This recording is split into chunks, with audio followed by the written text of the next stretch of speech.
Pavan, thank you so much for joining us today. I really appreciate your time. It's my pleasure. Thank you. I just wanted to, get to know you a little bit as a coach. Can you just kind of talk a little bit about, your motivation for becoming a coach and, how that passion kind of developed in you as you kind of progressed through your coaching career? Okay. My high school career was one of the best experiences of my life. I played at West Perry. It means something to me. And this has kind of been my dream job. I joke around with people, aim high, but it's been my dream to be the head coach at West Perry ever since I graduated from high school. I love the people there. I've lived there all my life. We have a good community. We have a good school district. Like I said, it's just kind of something that I feel fulfills my life coming back around, But as a player, I had great coaches, and I want to come around and I want to give these kids the experience that I had.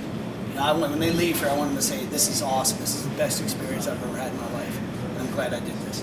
A lot of experience as an assistant coach in prior years. Talk about some of the things that you've maybe learned along the way, or some of the things that you're, have pulled from that you're going to take on now as a head coach. And a great mentor too. Yeah, Coach Ream was awesome. I learned a great deal from him, and it's funny. He and I interviewed. When he interviewed for the job, I interviewed.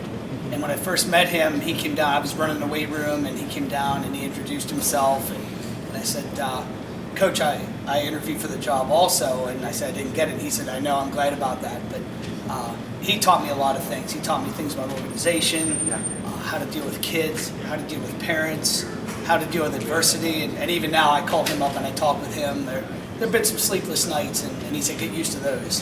He said, you'll have those things. But he's really taken me under his wing. And even the last couple of years when he knew he was going to leave, he took me under his wing and said, hey, I'd like to help you prepare for this in case you get the job. So, and just his people skills, he really dealt well with me. Can you talk a little bit about maybe your coaching philosophy? The schemes that you plan to use. Are things going to change a lot in this year going forward from what Al had done in the past? We're going to change as far as we're going to simplify some things a little bit. We don't have a lot of experience coming back, so we say, hey, we have to simplify. And we're going to run the same offensive scheme with a few new wrinkles.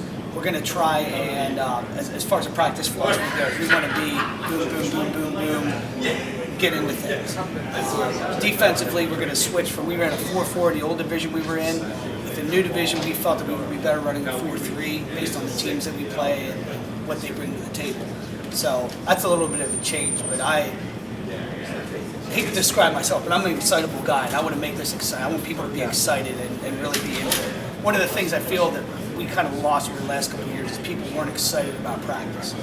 And it's tough to get excited about practice, but that's how you get ready for the game, so we have to develop that philosophy. What are some of the other things you're doing to try to bring that excitement back for the kids? We're trying to tradition. One of the things that Al and I talked about things, he wasn't from West Perry and I was. And I'm trying to bring back, we got all the fall sports teams together a couple weeks ago, and we painted our stadium to get ownership in the stadium. And the kids loved it. We're in the process of getting our lockers painted. They were red, and we said, hey, we're green and white. Let's get our lockers painted green. I'm putting plaques in from old players. Old players are buying their numbers, and we're going to talk about the tradition of this program and what it means to people. So that's how we're going to build excitement, and just little things we're going to do in practice. Sometimes it gets monotonous, and I like to switch things up. I like variety, so we're going to try and just add some surprises here. What are you most looking forward to when you step out on that field for the first time on a Friday night as the head coach of this team? Where you went to high school, where you played before. What are you looking forward to most? Just the Friday night excitement. The band playing, the cheerleaders, and just working with these young guys. That's what it's all about. Is getting out and working with them for a common goal.